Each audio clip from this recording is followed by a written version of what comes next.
सबकी मैं बहुत बहुत बधाई देना चाहती हूँ, बहुत बहुत धन्यवाद देती हूँ। और मेरे सभी कार्यकर्ताओं से मैं यही कहना चाहती हूँ कि संगठन ही सर्वोपरि है और संगठन ही सर्वशक्तिमान है और संगठित होकर ही बड़े लक्ष्यों को प्राप्त करना संभव हो सकता है। इसलिए संगठन की ताकत को निरंतर पहचानते हुए, मन में रखते हुए आपका हर एक कदम संगठन की मजबूती की दिशा में निरंतर आगे बढ़ता रहना चाहिए। इस संगठन की और समर्पित कार्यकर्ताओं की, निष्ठावान पदाधिकारियों की ऊर्जा और उनकी ताकत ही है कि अपना दल ने इतना लंबा सफर तय किया है और आज उत्तर प्रदेश के अंदर अपनी एक हैसियत बनाने का काम किया है। उत्तर प्रदेश की तीसरी सबसे बड़ी पार्टी बनी। आज आप उत्तर प्रदेश के सदन में भी हैं। उत्तर प्रदेश जो राजनीतिक दृष्टि से देश का सबसे अहम राज्य है, 403 विधानसभा सीटें, 80 लोकसभा सीटें, 26 करोड़ की आबादी और देश को सर्वाधिक प्रधानमंत्री देने वाला उत्तर प्रदेश, जब चुनाव होता है तो पूरे देश की नजरें उत्तर प्रदेश पर टिकी होती हैं। और ऐसे उत्तर प्रदेश राज्य की विधानसभा में अपना दल के आज 13 निर्वाचित सदस्य मौजूद हैं, तो यह आप सभी कार्यकर्ताओं की मेहनत के कारण संभव हो पाया है। और आज देश के सदन में, देश की लोकसभा में भी लगातार तीसरी बार अपना दल को पहुंचाने का काम अगर किया है तो हमारे पार्टी के कार्यकर्ताओं ने यह काम किया है। और इसलिए अपना दल जिस मकसद से हमारे संस्थापक डॉक्टर सोनेलाल पटेल जी ने गठित किया, उस मकसद के लिए हम उत्तर प्रदेश की विधानसभा से लेकर देश की संसद तक संघर्ष करने का काम कर रहे हैं और निरंतर कर रहे हैं। एक समय था जब हम सदन में नहीं पहुंच पाए थे, संघर्षों का वो दौर था, लंबा दौर था, कठिन दौर था, बहुत चुनौतियां थी, बड़ी बड़ी घटनाएं हुई। डॉक्टर विनोद गंगवार जी अभी आप लोगों को ऐसी तमाम घटनाओं का उल्लेख कर रहे थे।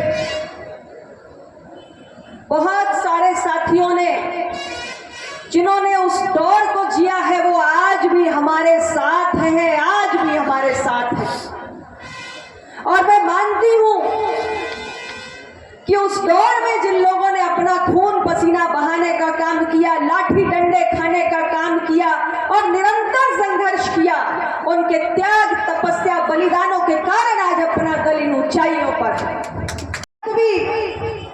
वंचित शोषित समाज के मसलों को लेकर निरंतर आवाज उठाई और आज इतने वर्षों के कड़े संघर्ष के बाद जब हम राज्य की विधानसभा और देश की संसद में पहुंचे हैं, तब भी हम अपने कर्तव्य से 1 इंच भी पीछे नहीं हटे।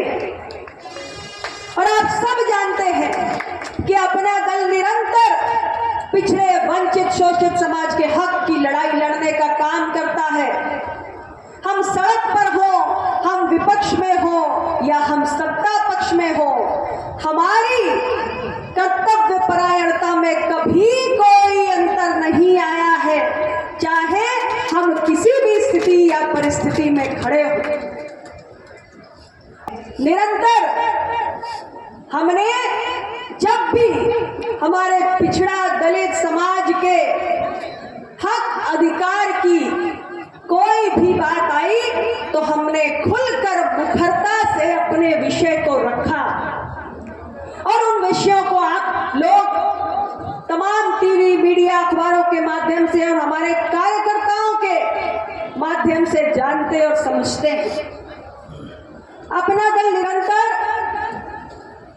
कुछ ऐसे विषयों के लिए आवाज उठाने का काम कर रहा है जो इस देश की बहुत बड़ी आबादी के हक से जुड़े हुए मसले हैं।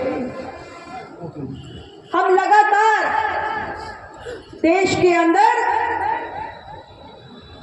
पिछड़ा वर्ग कल्याण मंत्रालय के गठन के लिए संघर्ष कर रहे हैं। इस देश के अंदर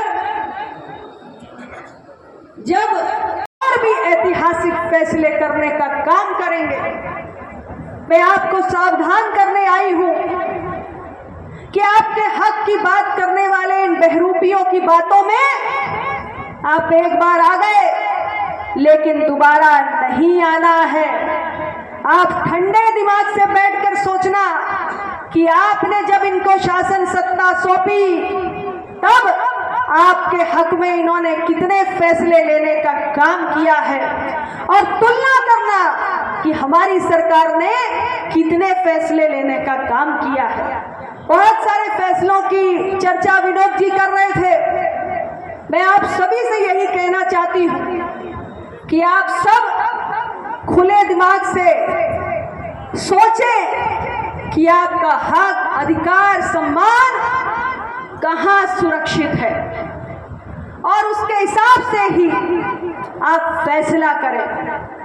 आज के इस अवसर पर और ज्यादा कुछ न कहते हुए मैं पुनः सभी को आग्रह करूंगी कि अभी इस जनपद में संगठन पर हमें और काम करने की जरूरत है, और मैं मानती हूं कि आज आप सबकी जो भागीदारी है, आप सबकी जो शानदार उपस्थिति है, वो अपने आप में एक प्रबल संकेत है कि आने वाले समय में इस जनपद के मतदाता और पिछड़े, वंचित, दलित समाज के लोग पूरी मजबूती के साथ अपना दल के संगठन को धार देने में लग जाएंगे।